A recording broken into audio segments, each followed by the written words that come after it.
The pounding on my door didn't just wake me, it jarred something loose in my chest. I stumbled out of bed, heart hammering like I just yanked the yoke of a plane into a nosedive. It was barely light out. I'd been grounded for weeks, enjoying what little peace I could afford. That peace ended the second I opened the door. Two men stood on my porch. Black polos, badges hanging on chains.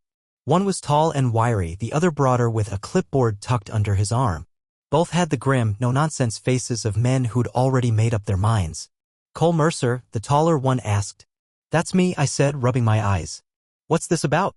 "Federal Aviation Administration. We need to speak to you regarding an incident involving your private aircraft." That yanked me fully awake. My aircraft? I haven't flown in weeks. The broader man stepped forward. "We have reports of a child, an unconscious minor, found aboard your plane this morning. Parked on the tarmac at Rancho Vista Regional." I blinked. "What?" "The child was unattended. Locked inside. Paramedics had to break in." I shook my head. "That's not possible. I haven't been near the jet in over a month. Mind if we come in?" I stepped aside numbly, trying to remember the last time I'd even thought about that aircraft. It had been sitting in my assigned hangar while I took a break I desperately needed after logging too many back-to-back charters. "But a child? We need you to come with us," one of them said, already reaching for his cuffs. "You have the right to remain silent." "What? No, wait, there has to be a mistake. I live alone. I don't even know any kids." They didn't listen. Cold metal locked around my wrists. As they led me outside, the sunlight hit me square in the face. That's when I saw the chaos. Red and blue lights. A fire truck. Paramedics milling around a small girl on a stretcher. Cameras. Local news crews already filming from the chain-link fence. And near the jet itself, a sleek, silver Gulfstream that hadn't moved in weeks, a woman crouched beside the ambulance. She was crying. At first, I didn't recognize her. But as I stepped forward, trying to make sense of the scene, something inside me sank. Blonde hair. Designer jacket. Hands trembling like a wind-up doll wound too tight. Celeste. I froze. My ex-wife. She turned just enough for me to catch her profile. And I swear to God, the way she looked at me like I was a monster made my blood run cold. "What is going on?" I shouted. I haven't flown anything out of that airport since April. But the cuffs held. The agents didn't answer. They shoved me into the back of a cruiser. As the door slammed shut, I heard a reporter shout, "Mr. Mercer, did you know the child was on board?" I stared at her through the window. I didn't even know there was a child. What the hell was happening? And who the hell was that little girl? The interrogation room smelled like metal and disinfectant. No windows, just a blinking camera in the corner and a table bolted to the floor. I sat with my wrists still red from the cuffs, arms crossed, trying to breathe through the rising panic. The door opened. Two agents entered, same ones from this morning. They dropped a thick manila folder onto the table like they were slamming down a verdict. The taller one, Dugan, sat across from me. The other stood by the door, arms folded. "You want to explain this?" Dugan asked, sliding the folder closer. I didn't even touch it. "I already told you. I haven't flown that aircraft in over a month. It's been parked in the hangar at Rancho Vista the whole time." Dugan opened the folder and pulled out a photo. A baby blanket, pink with faded unicorns. Embroidered in cursive at the corner, "Serena. You're saying this wasn't yours?" I shook my head. "I've never seen that before." He slid over another photo. A car seat. Then a worn stuffed giraffe. Then a stack of documents, boarding passes, a pediatrician's note, and a battered folder with the words medical records scribbled across the front. "Are you really going to tell us you've never seen these?" "I don't have a kid," I said, louder this time. "I live alone. No children. No girlfriend. Hell, I barely have a social life." Dugan tapped a sheet near the bottom of the pile. "Birth certificate says otherwise." That made me blink. "What?" He pulled out a single page and spun it toward me. I stared at the top, Certificate of Live Birth, State of California. And there it was. Father, Cole Jonathan Mercer. Mother, Celeste Darrow. My heart dropped. Serena Mercer. 4 years old. "Found unconscious on your aircraft," he said, calm as a stone. "Paramedics say she was overheated but stable. Looks like she'd been in there for hours. We pulled security footage. It shows no one entering the plane in the last 12 hours but Celeste Darrow." I just sat there, jaw slack. That can't be right. Celeste and I split 5 years ago. She said she never wanted kids. I would have known if she'd had one. Dugan leaned forward. "She listed you as the father." A deep pit opened in my stomach. "Serena," I repeated under my breath. That name Celeste had said once, back when we still talked about a future, that if we ever had a daughter, she'd name her Serena. I remember laughing, teasing her that it sounded too fancy for a pilot's kid. She said it was perfect. I hadn't heard the name since. You sure this isn't some kind of setup? I asked, voice raw. Dugan raised an eyebrow. Are you saying your ex-wife faked a birth certificate and abandoned a child in your aircraft to, what? Get your attention? I'm saying I don't know, I said, rubbing my face. I haven't spoken to her in years. She ghosted me after the divorce. She's the one who cheated. Dugan closed the folder. We'll verify the documents. In the meantime, you're being released until charges are determined. But you're not off the hook, Mr. Mercer. That child was found on your jet. Which means this mess. It has your name all over it. I didn't say a word. Because deep down, a part of me knew he was right. Even if I had nothing to do with this. My name was still the one printed at the top of that birth certificate. And that little girl? Serena? She might be mine. They released me just after noon. No charges yet, but I could feel it in the air. Everyone thought I was guilty. The two agents didn't bother to hide it. One of them muttered something under his breath as he handed me back my wallet and phone. I didn't ask him to repeat it. I was too busy trying to breathe. The moment I stepped outside the station, the world exploded. Cameras. Microphones. Reporters shouting my name. Mr. Mercer, is it true the child is yours? Were you aware she was on the aircraft? Do you deny abandoning your daughter? I shoved through the crowd, head down. Didn't say a word. Not even when someone snapped a photo inches from my face and called me a coward. Back home, it was worse. I barely made it through my own front gate. Reporters had staked out the sidewalk and one even jumped the hedge trying to follow me up the driveway. I slammed the door behind me, locked it, drew the shades, and leaned against the wall like I just survived a crash landing. My house was exactly as I'd left it. Neat, still, lonely. No toys. No food crumbs. No signs of a child. I almost wished there had been, just so I could make sense of it. I opened my laptop and went digging. Emails. Flight logs. Rental records. Anything to prove where I'd been the last month. I was going to need all of it. Half an hour later, I thought to check social media. Celeste's Instagram was public, of course. It always had been. I clicked her profile and there it was, posted 5 days ago. A photo of her standing in front of a massive glass-walled home in Malibu, her arms around a little girl with caramel brown hair and a crooked smile. The caption read, Serena closing her first deal, girls got the real estate gene. My stomach twisted. The kid had my eyes. Same shape. Same stubborn brows. I clicked on the photo and zoomed in. She was maybe 4. Max. My throat went dry. There had been no calls, no texts, no warnings. Celeste hadn't tried to reach out in years. And now suddenly I'm the father of a child I never met? A child abandoned on my plane? I barely had time to process it before a knock rattled the front door. For one stupid second, I thought it was the agents again. But when I opened it, there she was. Celeste. Draped in a crisp white blouse, hair curled, gold watch flashing on her wrist. She looked like she'd just walked off the set of some real estate drama. And she smiled like nothing had happened. Cole, she said, like we were old friends catching up. You look good. I stared at her. Are you kidding me? She didn't flinch. Just breezed right past me into the living room. Wow, she said, looking around. Still the same furniture, huh? You always were a creature of habit. Why are you here? She turned to face me, eyes gleaming. You met Serena, right? You mean the 4-year-old who passed out on my jet and triggered a federal investigation? She gave a small, affected sigh. It wasn't supposed to happen like that. I tried calling you. When? She waved a hand. I left messages. I pulled out my phone. No missed calls. No voicemails. Try again. Her smile cracked for half a second, then reset. I didn't know where else to go, Cole. Serena's been asking about her dad. I thought maybe it was time. I blinked at her. You're saying this is my kid? She nodded. Of course she is. And yet you never told me. Not when you got pregnant. Not when she was born. You didn't even tell me you were in the same state. Celeste rolled her eyes. Don't act like you're the victim. You walked away. I walked away after you slept with a guy who invented real estate apps and told me I didn't have growth potential. She crossed her arms. You didn't fight for us. You just left. I could feel the heat rising in my chest. You left me, Celeste. And now you're dragging a child into this because you want what, sympathy? Money? What the hell is your angle? For a moment, she just looked at me. Cool. Measured. Then she tilted her head. She needed to meet you. She deserves to know who her father is. And you, her voice softened. You deserve a chance to be in her life. I didn't answer. I didn't trust myself to. Because buried beneath the fury, beneath the betrayal, there was one terrifying, undeniable truth. I'd seen the girl's eyes. And they looked like mine. She stayed for 27 minutes. I know because I checked the clock the second I opened the door and again when I slammed it behind her.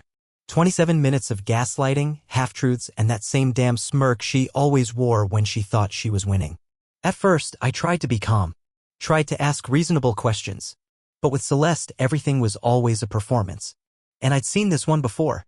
You have to stop acting like I did this to you, she said, settling onto my couch like it was still hers. This is about Serena. You left your child on my plane with no food, no water, in 100-degree heat. She could have died. She didn't even flinch. Just pulled a bottle of water from her purse and took a delicate sip. I was running late. The car service canceled. I didn't think she'd be on the plane that long. My voice rose. You broke into an aircraft hangar, Celeste. She shrugged. It's not breaking in if you used to have the passcode. My jaw clenched. I changed the code over a year ago. She smiled again, all sugar and venom. Then maybe you should be more careful who you give your spare keys to. That's when I lost whatever patience I had left. You used me. You set me up to look like a criminal. And now the whole damn country thinks I left my daughter to rot in a tin can on the tarmac. You were her father, she snapped, the fake sweetness vanishing in a blink. You just didn't care enough to find out.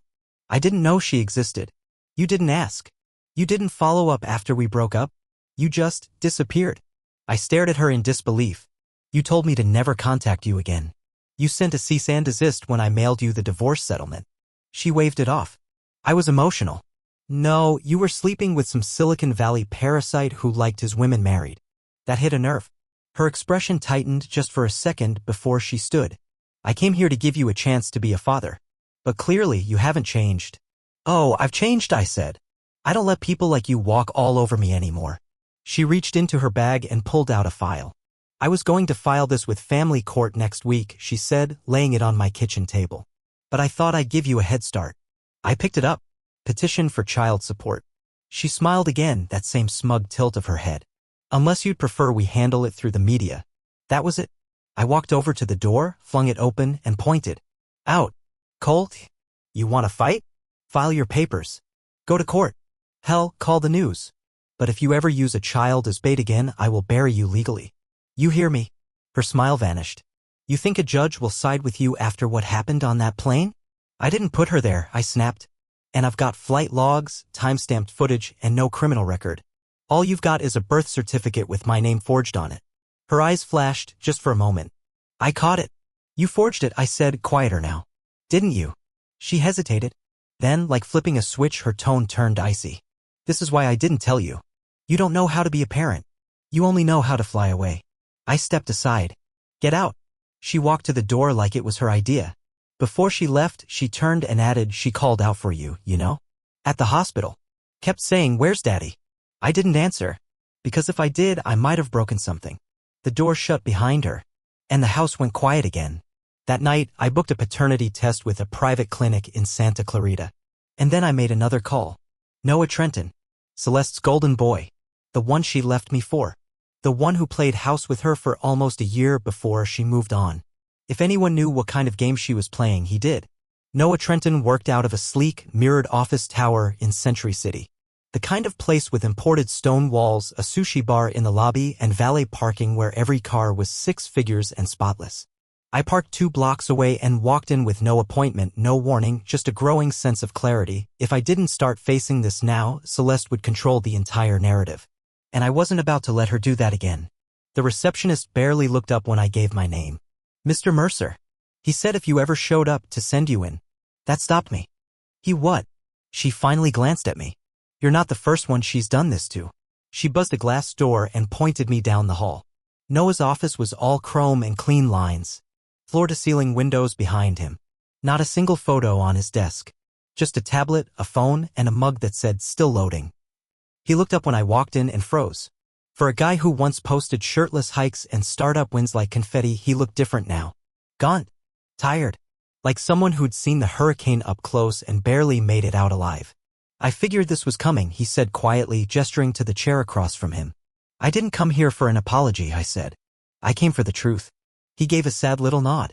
Then sit down. You're gonna need it. I didn't. I stood with my arms crossed. He exhaled. Look, I don't know what Celeste told you. She told me Serena's mine. That you disappeared. That I abandoned them. His mouth twisted. Of course she did. I said nothing. He ran a hand through his hair. She showed up at a startup party I hosted. Said she was between jobs. Charming, beautiful, intense. I was an idiot. Gave her a marketing contract. A month later, we were living together. She ever mention me? All the time, he said. Said you were controlling. That you never wanted kids. That you left her the second she needed you. I flinched. None of that's true. I know that now, he said. But back then, man, she was good. He stood, walked to the mini fridge in the corner, grabbed 2 waters, tossed me one. I didn't catch it. You want to know how it ended? He asked. She told me she was pregnant. My blood went cold. With Serena? He nodded. Told me it was mine. Showed me ultrasounds. Said she needed help with the baby but didn't want to trap me. Played it like she was doing me a favor by letting me in. I swallowed. So what happened? She faked going into early labor, he said flatly. Had me rushing to the hospital at midnight, heart in my throat, thinking something was wrong with the baby. He looked down at the floor. She wasn't even pregnant. The nurse couldn't find her name on any records. That's when it all unraveled. I just stood there numb. She had baby clothes, a fake OB schedule, prenatal vitamins, the whole performance. But when I asked for proof, she said I didn't trust her. That I was abandoning her. And when I said I wanted out, she called the cops. My eyes narrowed. The cops? Said I'd threatened her. That she feared for her life. I had to get a lawyer involved. It took 6 months to prove she made it all up. He finally looked at me again. You're not the first one she's done this to, Cole. And if Serena's involved this time, God help that little girl. I felt like the ground shifted under me.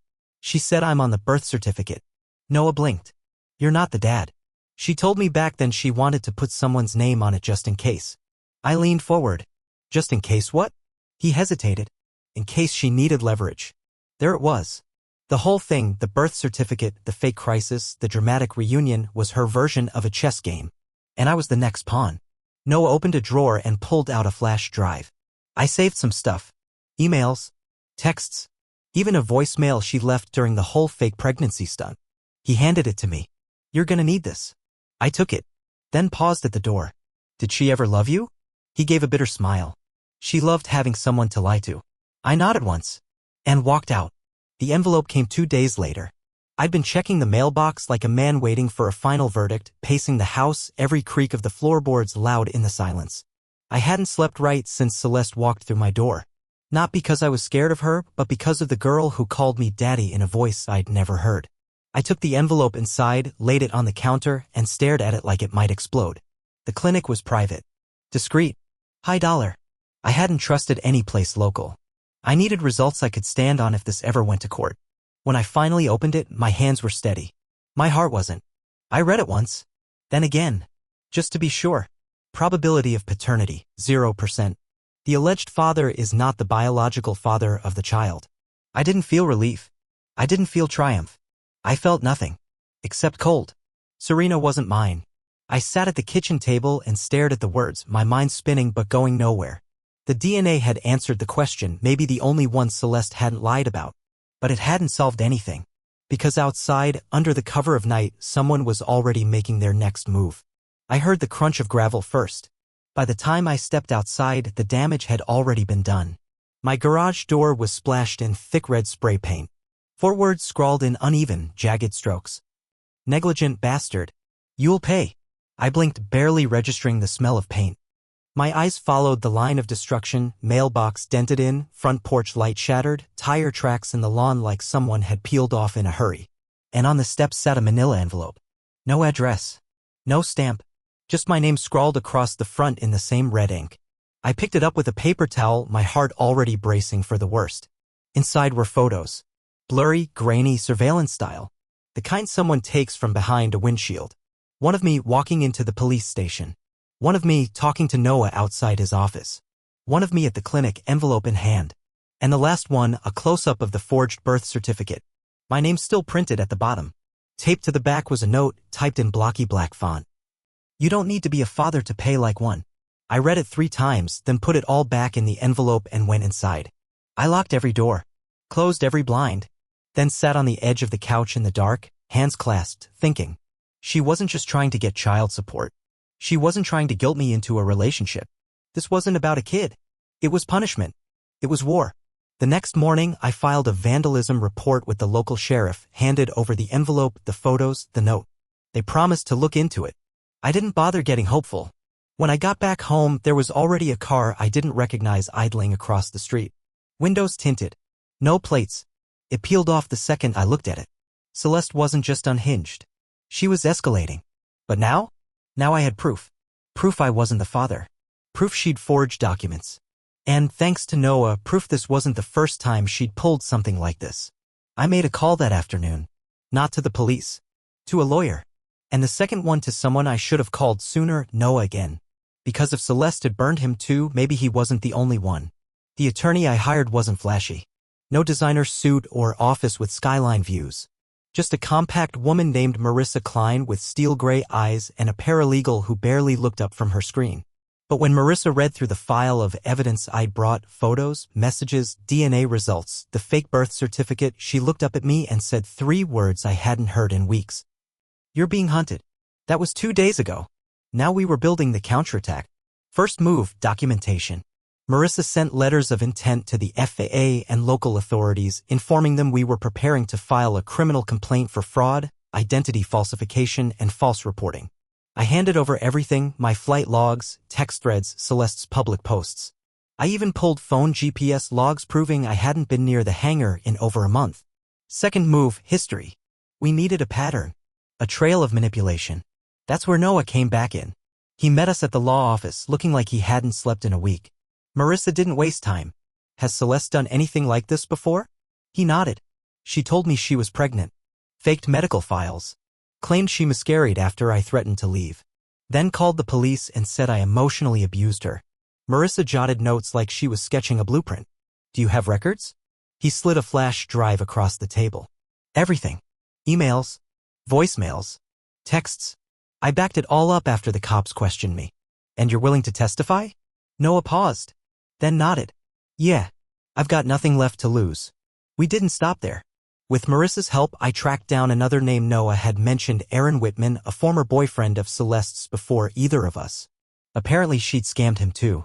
Faked another pregnancy, claimed it was his, then threatened to go public unless he sent her money to keep quiet for the sake of the baby. Marissa called him.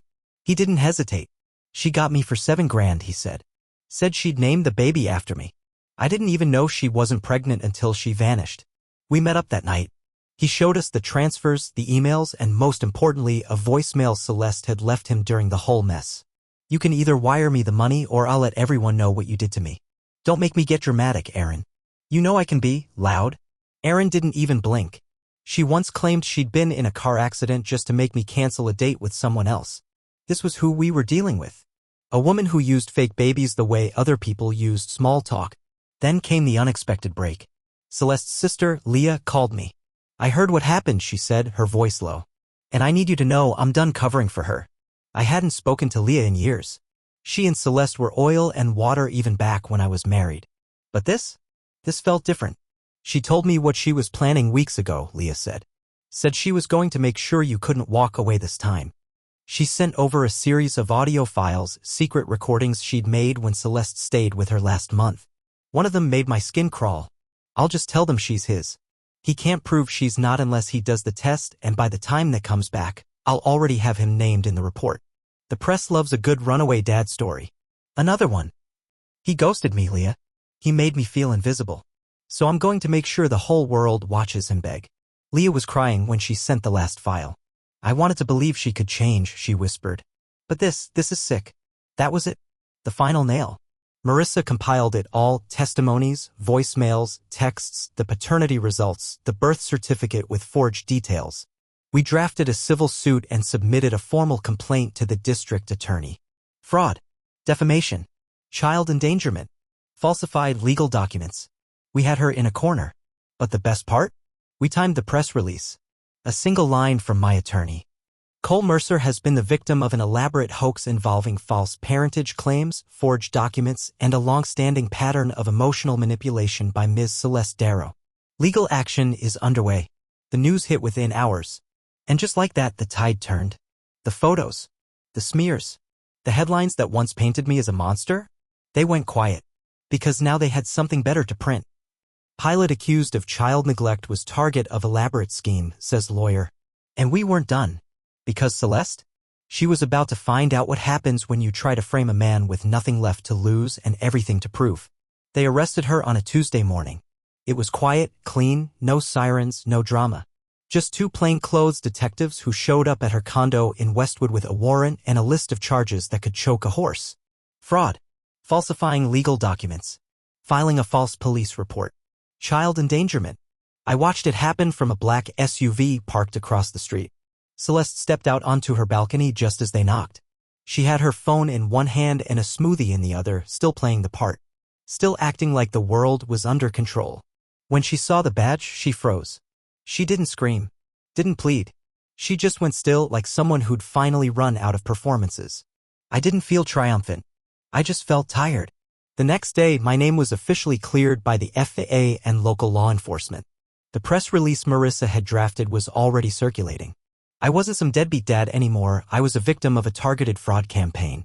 People started changing their tone. Reporters called to clarify, quotes. Neighbors who had avoided me suddenly waved again. Even the news anchor who'd called me a disgrace to the aviation community issued a retraction. But none of that mattered. Not compared to what happened that Friday. I got a call from Family Services. Mr. Mercer, the woman on the line said gently, as you've probably heard, Ms. Darrow is in custody. We've placed Serena in temporary foster care. I stood in the middle of my kitchen, gripping the edge of the counter. She's safe, the woman continued. Healthy. But she's scared. I didn't say anything. She's been asking for you. That landed like a gut punch. I'm not her father, I said, my voice hoarse. We know, the woman said. But she doesn't. I drove to the visitation center that afternoon. The building was plain, quiet. One security guard at the front. Inside, it felt like a school that had forgotten it was supposed to be warm. Beige walls, flickering lights, tired chairs. When I walked in, Serena was sitting at a little round table with a coloring book. Her feet didn't touch the floor. She looked up and smiled. Daddy. She ran at me with her arms wide open before anyone could stop her. I dropped to one knee and caught her in my arms. She smelled like crayons and lavender shampoo. She held on tight, so tight it felt like something inside me cracked open. I didn't correct her. Didn't say a word. I just held her. For the first time, I let myself feel the truth of it, not the facts in a file, not the DNA test, not the courtroom strategy. Just the small, warm weight of a child who thought I was hers. She pulled back slightly and held up her drawing. I made this for you, she said. It was a plain, lopsided, blue sky. A stick figure in the window with big black eyes. I nodded slowly, fighting the lump in my throat. It's perfect.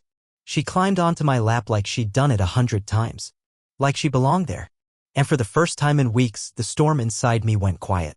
Later, after the visit ended and I was back in the car, I sat there with my hands on the wheel for a long time. Serena was gone.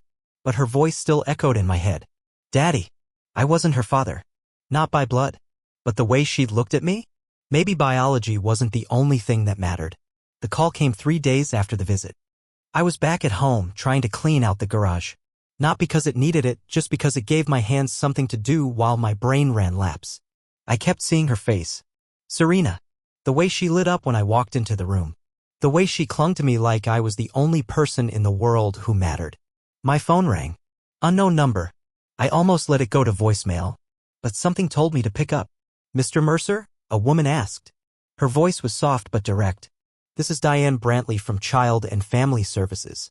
I wiped my hands on a rag. Yeah. I remember you. She hesitated just a moment before speaking. We've reached out to every known relative on both Celeste's and Serena's sides. No one's willing to take custody. I stood very still. Her maternal grandmother passed away last year, she continued.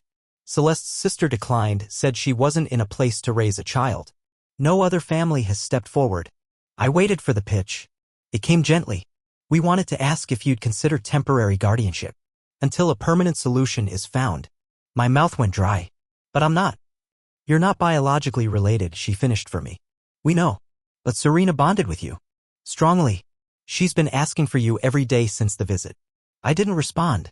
She softened her voice even more. This wouldn't be an obligation, Mr. Mercer.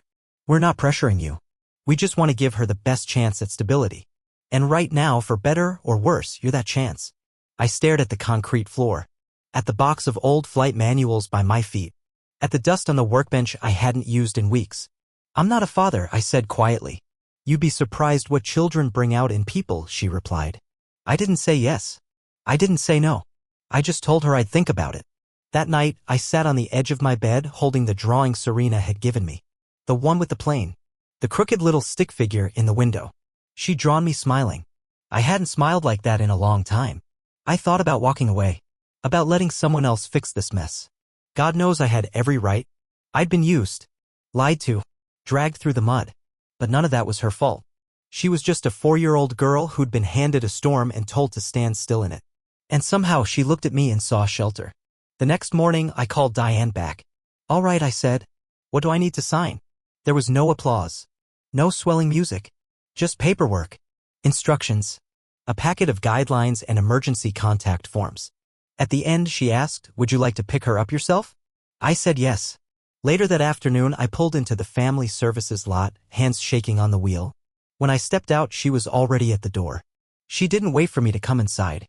She ran. And I caught her. Again. 3 months later, my life looked nothing like it used to. I still flew, but only part-time. Smaller jobs. Shorter routes. Nothing that kept me away more than a day or two. My calendar, once packed with red-eye flights and overnight layovers, now revolved around preschool pickups and bedtime routines. Serena had her own room in my house now, painted light purple, covered in glow-in-the-dark stars. She insisted on sleeping with the giraffe stuffed animal they pulled from my jet that day. I let her. Some things weren't worth explaining yet. I didn't have all the answers. I still didn't know what to call myself half the time. Guardian? Caregiver? Placeholder? But every morning when she ran into the kitchen in her mismatched pajamas and called me Daddy, none of that mattered. I was her person. And she was mine. That Tuesday morning, we sat in a little corner booth at a diner just outside Santa Clarita. One of those no-frills places with chipped coffee mugs and sticky syrup bottles, the kind of place where nobody cared who you were as long as you tipped well. Serena sat across from me, legs swinging beneath the table. She was eating pancakes like it was an Olympic sport. She looked up suddenly, her fork pausing midair. Are we always going to be together now? The question hit me harder than I expected. I looked at her, at those wide eyes, still a little unsure, still needing to hear it out loud. I swallowed and nodded. Yeah, kiddo?